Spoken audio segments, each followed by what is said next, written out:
अगर हम थोड़ा सा रिकॉल करें तो हमने वही बात है एचआर बेस से स्टार्ट करते हुए प्लानिंग की, रिक्रूटमेंट सिलेक्शन की, ओरिएंटेशन ट्रेनिंग डेवलपमेंट की, और उसके बाद हमने टैलेंट मैनेजमेंट या करियर डेवलपमेंट या करियर मैनेजमेंट को फोकस किया। ठीक है, आज का जो हमारा टॉपिक है ये बहुत ही इंटरेस्टिंग टॉपिक है। इंटरेस्टिंग इन अ सेंस, आप में से बहुत सारे लोग जो जॉब्स करते हैं, आपने एसीआर के बारे में सुना होगा, खासतौर पे गवर्नमेंट इदारों में। ठीक है, एसीआर नेगेटिव कर देना या उसको पॉजिटिव करके भेजना आगे, या प्रोबेशन की इवैल्यूएशन होना। ठीक है, जो 3 माह के बाद या 6 माह का नॉर्मली पीरियड होता है। ठीक है, तो it is on performance management and appraisal. ठीक है, आप लोगों ने अक्सर परफॉर्मेंस अप्रेजल का वर्ड सुना होगा। ठीक है, और परफॉर्मेंस मैनेजमेंट, इन दोनों में क्या फर्क है, कैसे करते हैं, कौन कौन से मेथड्स हैं, कौन कौन से इसमें एरर्स लोग कर जाते हैं। ठीक है, तो इसको इंशाल्लाह आज हम इस पर डिस्कशन करते हैं। अच्छा, अगर हम परफॉर्मेंस मैनेजमेंट को सिंपलेस्ट वर्ड्स में डिफाइन करना चाहें तो एज द नेम सजेस्ट कि परफॉर्मेंस को मैनेज करना, अगर हम परफॉर्मेंस मैनेजमेंट की बात करें। ठीक है, अब परफॉर्मेंस मैनेजमेंट बेसिकली है क्या? कुछ लोगों का ये शायद परसेप्शन है कि ये सिर्फ परफॉर्मेंस को इवेल्युएट करना होता है। ऐसा नहीं है।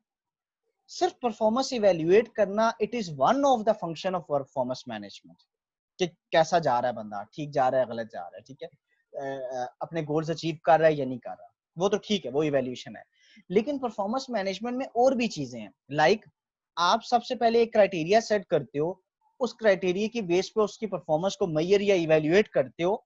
यहाँ बात खत्म नहीं होती।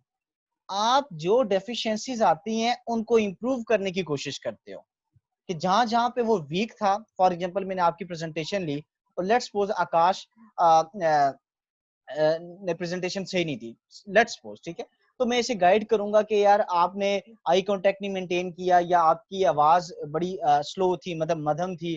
ठीक है, आपको लाउड होना चाहिए, आपको इंटरेक्टिव सेशन करना चाहिए। ठीक है, तो मैं कुछ टिप्स दे सकता हूँ उसको।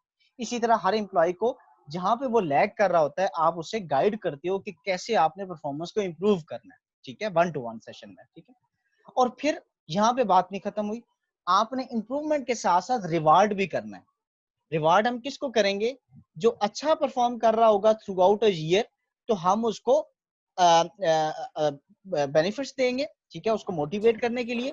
वो फाइनेंशियल भी हो सकते हैं, वो नॉन फाइनेंशियल भी हो सकते हैं। ठीक है, और इसी तरह हम क्या करेंगे, जिसकी परफॉर्मेंस अच्छी नहीं होगी, हम उसको क्या करेंगे, हम उसको पनिश कह लो या वार्निंग्स देंगे, या उसको डांट डपट करेंगे कि आपने ये परफॉर्मेंस क्यों नहीं सही शो की।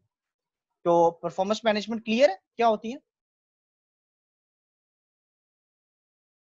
Yes sir.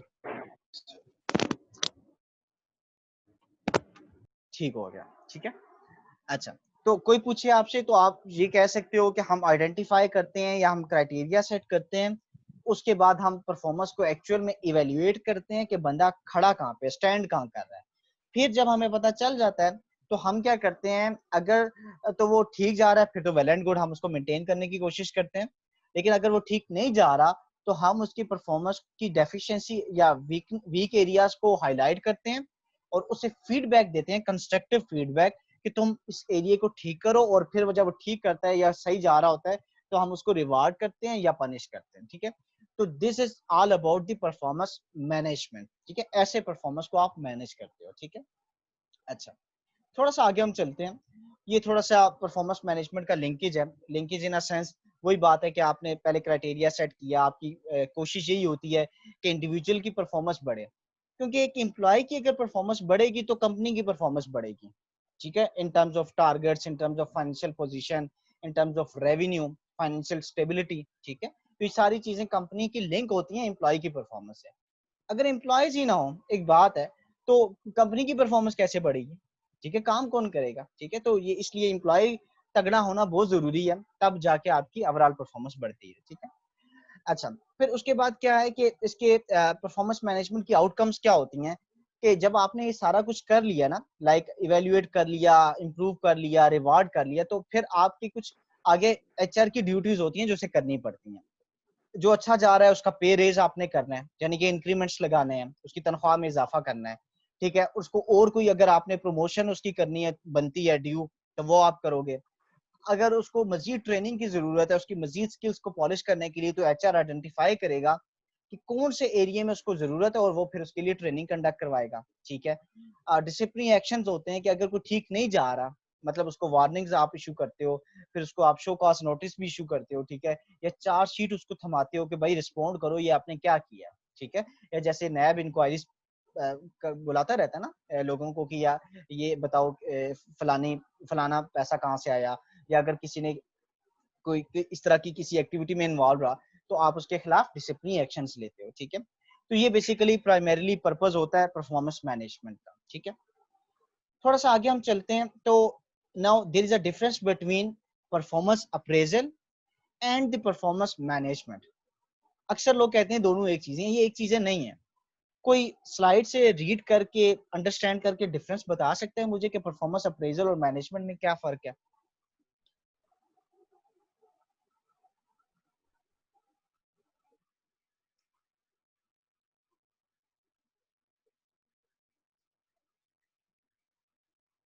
सर इसमें परफॉर्मेंस मैनेजमेंट में इनकरेज किया जाता है, आइडेंटिफाई किया जाता है एम्प्लॉयज की परफॉर्मेंस को, और अप्रेजल में इसको इंफॉर्मेशन जो भी जो एम्प्लॉयज की परफॉर्म कर रहे हैं देर जॉब्स वगैरह, तो उसकी इंफॉर्मेशन देते हैं कि आप क्या कर रहे हो ठीक है, देखो एम्प्लॉयज की। बिल्कुल से जो परफॉर्मेंस अप्रेजल है ना, ये it is a part of performance management.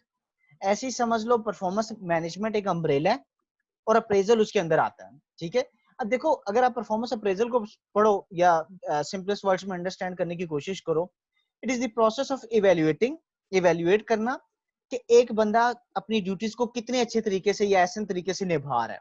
ठीक है, और फिर उसको वो कम्युनिकेट करना कि आप ठीक जा रहे हो या आप गलत जा रहे हो, ये अप्रेजल है। लेकिन मैनेजमेंट को पढ़ो, ये ना सिर्फ आइडेंटिफाई करता है, ना सिर्फ इंकरेज करता है, ना सिर्फ मेजर करता है, ना सिर्फ इवेल्युएट करता है, बल्कि उसको इम्प्रूव भी करता है और रिवार्ड भी करता है। यानी कि ये पूरा एक प्रोसेस है।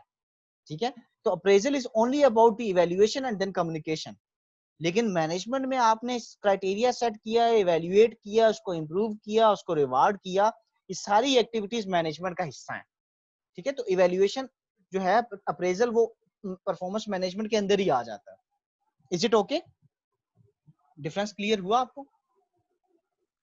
Yes sir. Yes sir. ठीक है, अब देखो परफॉर्मेंस, ये नीचे एक वो साइकिल भी बना हुआ है कि परफॉर्मेंस मैनेजमेंट के अंदर आप परफॉर्मेंस अप्रेजल करते हो यानी कि इवैल्यूएट करते हो, परफॉर्मेंस फीडबैक देते हो, और फिर उसके बाद आप रिवार्ड एंड डेवलपमेंट या पनिशमेंट करते हो एज पर दी परफॉर्मेंस।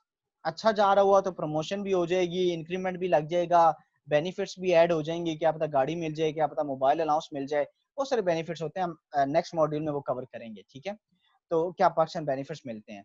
लेकिन अगर ठीक नहीं जा रहा हुआ तो हम उसे शायद पहले ओरल वार्निंग दें, फिर क्या पता रिटर्न वार्निंग दें, फिर क्या पता बहुत थोड़े सख्त हो जाएं, एक टाइम आए शायद उसको हम निकाल भी दें। डिपेंड करता है कि नेचर ऑफ ऑफेंस क्या है, कि उसने कितनी शिद्दत से उसने खिलाफ वर्जी की है या अपने टारगेट्स को मीट नहीं किया। ठीक है, तो ये है basically difference between performance appraisal and the management. We have less than a minute, इंशाल्लाह हम कोई 3-4 मिनट की ब्रेक के बाद रीजॉइन करते हैं सेशन और यहीं से आगे फिर कंटिन्यू करते हैं। सर 10 मिनट दे दे। कितने? 10 मिनट। 10 मिनट्स करेंगे तो हम 36 पे आएंगे, और मैं तो कहता हूँ कर लेते हैं साथ ही कंसेक्टिव। ठीक है, फिर नमाज की थोड़ी बड़ी ब्रेक कर लेंगे हम, मोमेंटम बना हुआ है एक। हाँ ठीक है सर। ठीक है सर।